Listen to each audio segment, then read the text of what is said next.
Hey guys, welcome to our channel. In this video, we will be covering the Kenneka Jenkins case and the Inisha Fowler case. In part 1, we will be covering the death investigation of Kenneka Jenkins. In part 2, we will be covering the disappearance of Inisha Fowler.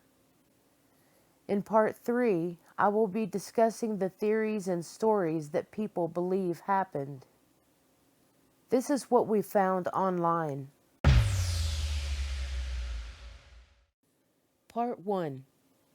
Upon doing extensive research on this case, this is what I found out.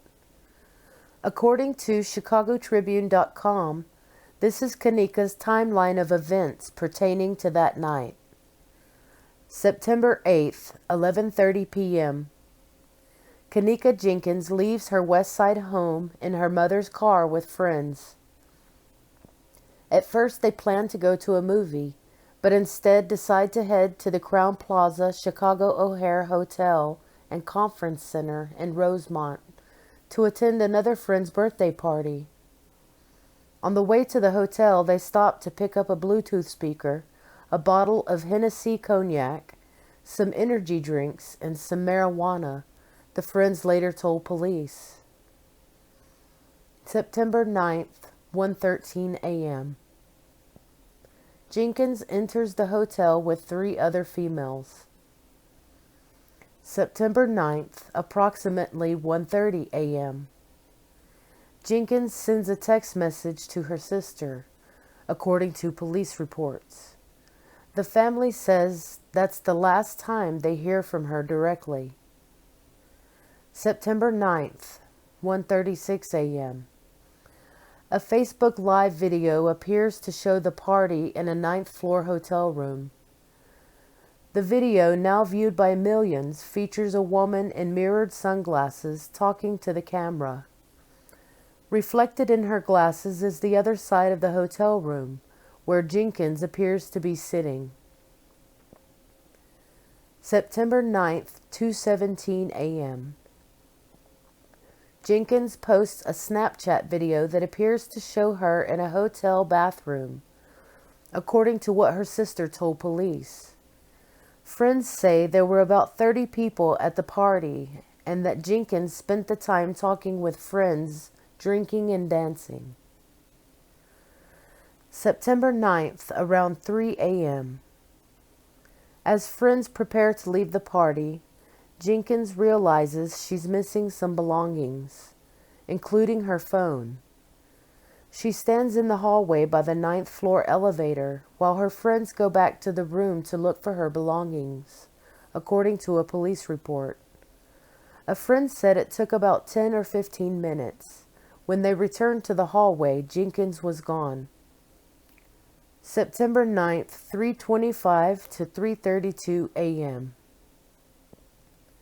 Surveillance video, which wouldn't be seen until hours later, shows Jenkins staggering around the hotel by herself, bumping into walls and a stair railing.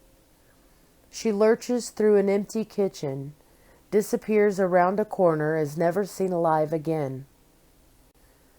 Investigators later learned the door to the freezer in which Jenkins was found, actually a freezer within a walk-in cooler, shuts automatically, but from the inside, the door latch can be activated by pushing a white circular handle. September 9th, about 4 a.m. Jenkins' friend calls her mother to ask if she's arrived home and let her know Jenkins cannot be found at the hotel. September 9th, about 5 a.m.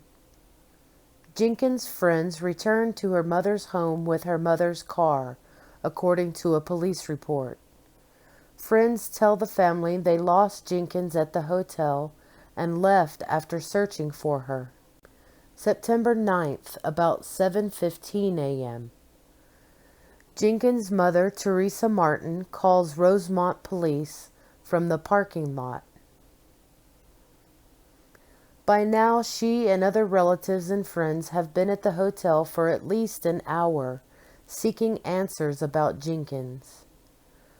During the call, the dispatcher suggests to Martin that she wait a couple of hours, go home and relax, and see if her daughter shows up, and advises her to come back to police if there's no sign of her.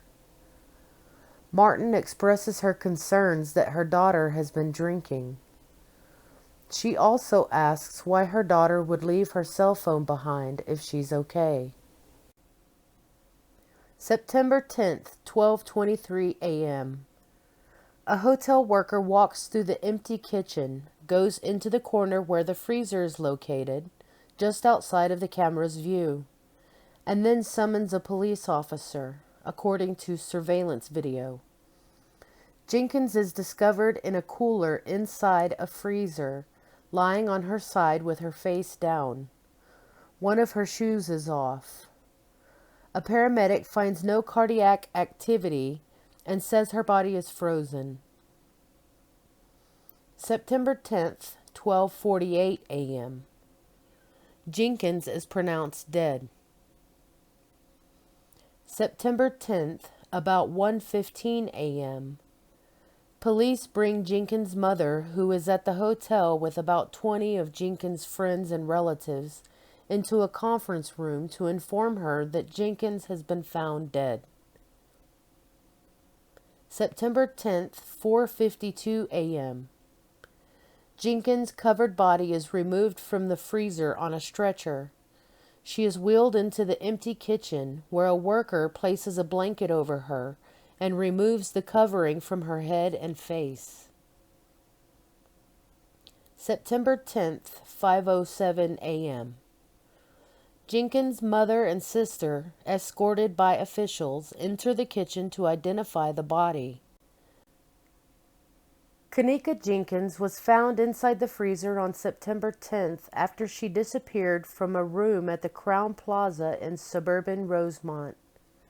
She had attended a party with as many as 30 other people on the 9th floor and wasn't found until nearly 24 hours after her disappearance, after repeated pleas to the hotel and police by the family. Surveillance videos released by police days later show Jenkins alone, wandering through a kitchen area near the freezer not long after she disappeared.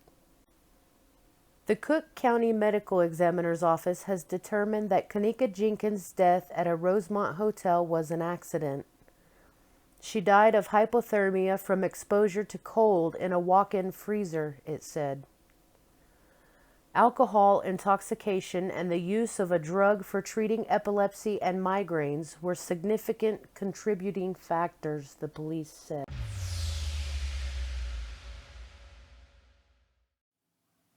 Part 2. Inisha and Ivon Fowler are twins, the offspring of Patricia Fowler. The twins' disappearances were discovered in the summer of 2016. On June 20th, police went to the Fowler home on Bryant Street in Pittsburgh, Pennsylvania, with orders from Allegheny County Department of Children, Youth and Families to remove all of Patricia's children from her custody. She was under investigation for medical neglect of 4 of her children. All of them have serious medical conditions, and they had missed approximately 6 dozen medical appointments in total. The police removed the 4 children they found at the home, but on July 6th, the CYF agency officials told them there were supposed to be 6 children.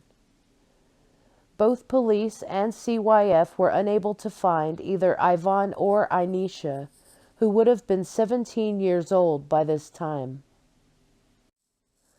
Details regarding the twins' disappearances are extremely sketchy.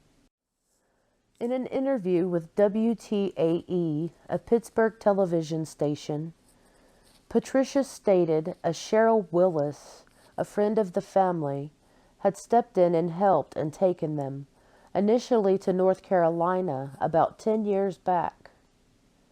She said her children had moved with Willis to Georgia when they were 13. Patricia had not mentioned Willis's name to law enforcement.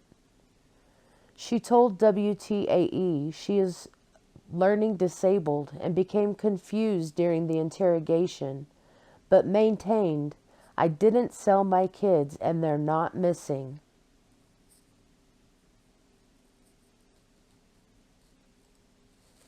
In August 2016, Patricia was charged with endangering the welfare of children, obstructing a child welfare investigation, and concealing the whereabouts of children. Later that same month, her 18-year-old son, Dajuan Fowler, was charged with intimation, relation, or obstruction in child abuse cases, criminal conspiracy, obstructing administration of law or other government function, and giving false identification to law enforcement. He admitted he had contacted police via a Facebook message and a cellular phone text message, both times claiming he was Ivon and that Ivon and Inisha were in the Atlanta, Georgia area.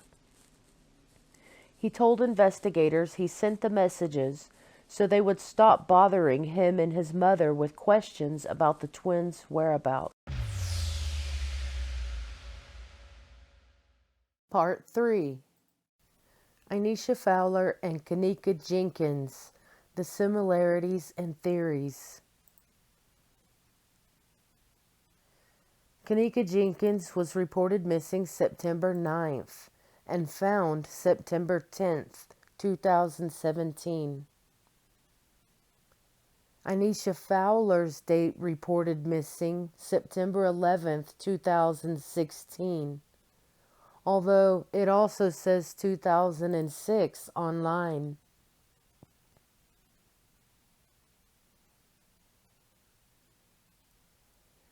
Anyone that follows the Kenneka Jenkins case knows that the days September 8th to the 11th play a huge role in her death investigation.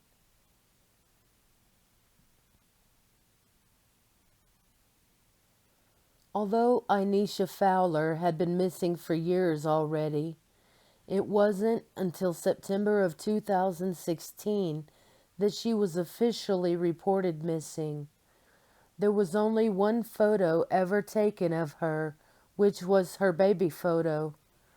The other photo, where she is older, is an age progression photo, an example of what she would look like older. Looking at the baby photos of both girls side by side, you cannot deny they look very much alike. You also can't deny the resemblance on a side-by-side photo of Inisha's progression photo and Kanika's photos at around the same age. Upon further research, I couldn't help but notice that Kanika's brother, Kenneth Martin, also resembles the age progression photo of Ivon Fowler, Inisha's said twin. When searching the name Kenny Martin, a photo that Kanika posted on social media shows a photo of Kanika and Kenny with a headline that says twins. On a post found on Kenneka Jenkins' old Twitter page, she refers to Kenny as her twin as well. She mentions her brother being her twin more than once. That has people all over the online world wondering if Kanika Martin and Kenny Martin are the missing twins. Kenneka Jenkins' death anniversary and vigil was just celebrated at the actual place where she died, Crown Plaza in Chicago, along with another protest that her mother held. Kanika still does not have a tombstone. There's still no death certificate proving a Kenneka Jenkins Martin ever even died.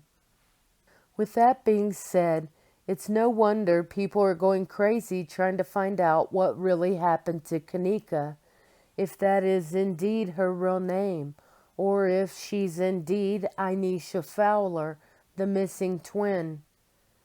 YouTubers and many Facebookers also believe that Kenneka Jenkins is a made-up character, and that this was a government psyops. People also believe that the book, The Case of Brianna Jenkins, has something to do with the storyline of Kenneka Jenkins' case.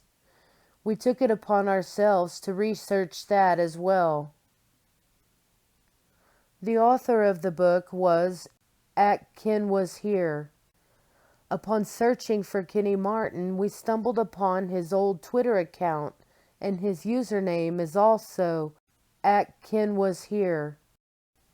Upon searching Kanika's posts on Twitter, we discovered that Kenneka Martin had also been living in the same states where Inisha and Ivon Fowler had also lived.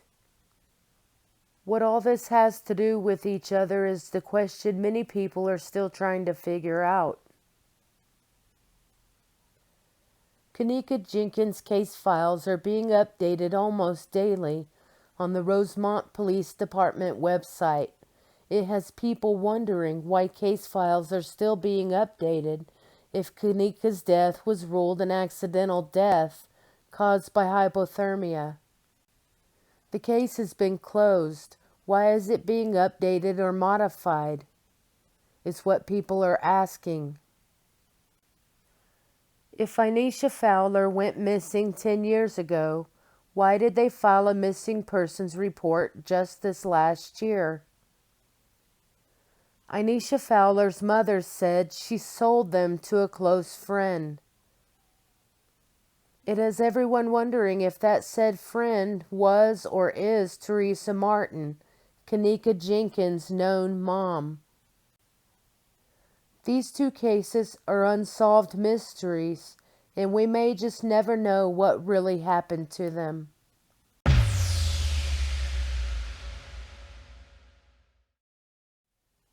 Thank you for watching.